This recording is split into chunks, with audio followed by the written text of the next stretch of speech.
Welcome to CIO Leadership Live at IDC Directions. I'm honored to welcome Sarah Betadam, CIO and CISO Novanta, on the show again. Thanks so much for being on the show, Sarah. We just got off the stage on the main stage. Welcome. Thank you so much. Thank you, Lee, for having me here again. Can you introduce yourself and just maybe tell us a little bit about your role at Novanta? Sure. Sarah Betadam, CIO CISO at Novanta.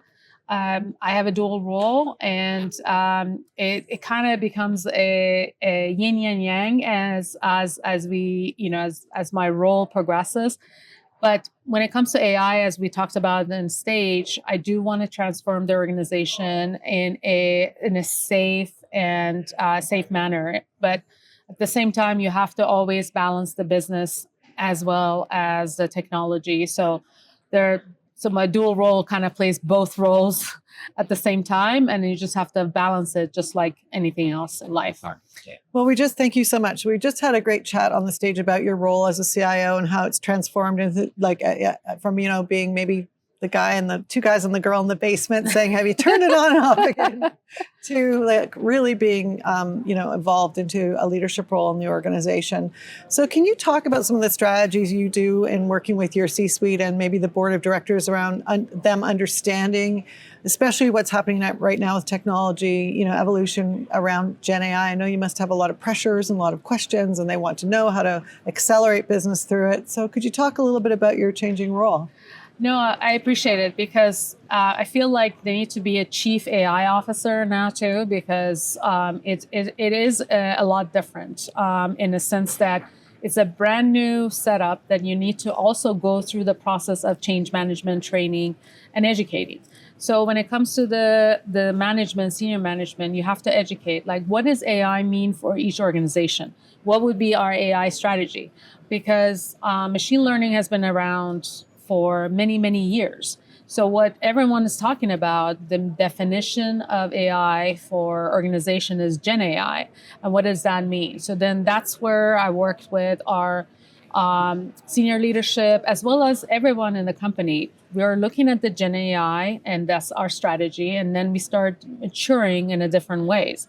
You start with experimenting many things. So there's multitude of enterprise level buy that you could buy, or you build it within. But build it within, it comes with a different set of items that you have to make sure that you're paying attention to.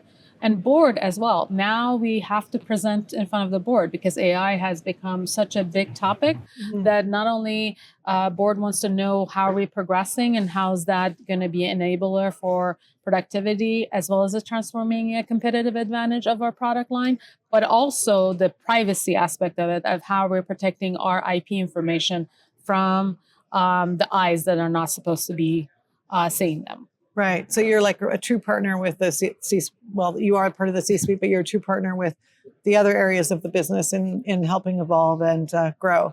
Okay. And you also hold a dual role. You said CIO on this and CISO over here. Two shoulders, probably arguing with each other at times about what you want to do. Can you talk a little bit about, security around and risk around, especially what's happening with data and AI? Absolutely. This is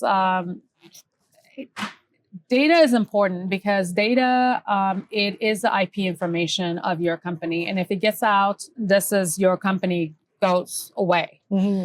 So how do we make sure that we're still competitive, but then also looking at it in a protective way? So this is where we have the AI governance, I would say a triangle that it starts with the operation team members. And this is where we are also talking about how do we have the infrastructure team members to be, and security to be forefront, as before they were in the basement and they're not coming up. Yeah, exactly. So they're the team that goes around and make sure that they do the research and figure out what are the tool sets that we could take a look at and make sure that our data privacy is protected and our data stays within the company.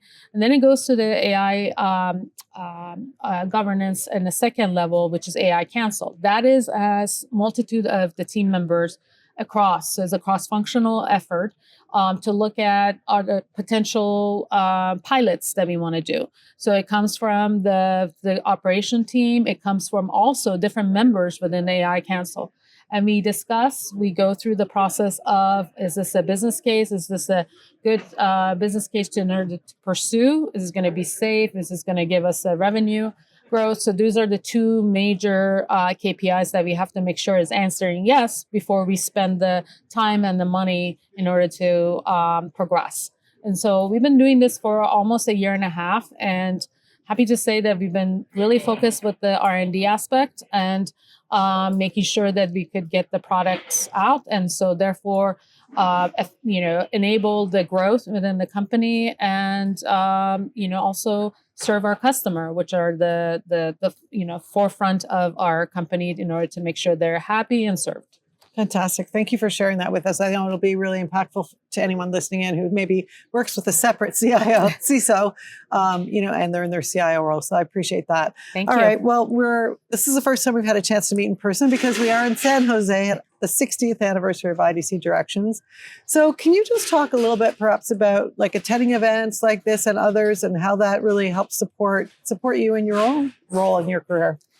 Well, I've been working with you for a few years, and it's so nice that post-pandemic you're able to see people. Because people relationship, it matters. You can build trust and relationship if you're not in person. Right. Once you've built that foundation, it's okay to be online. And then as we grow through different, part of the world and we travel and stuff, it's okay. But what I love about in-person meetings are meeting other people, networking. This is a great event. I've been going to the different sessions, and just it's very inspiring to kind of hear other points of view, how others are trying to solve the same problem that I've been thinking about.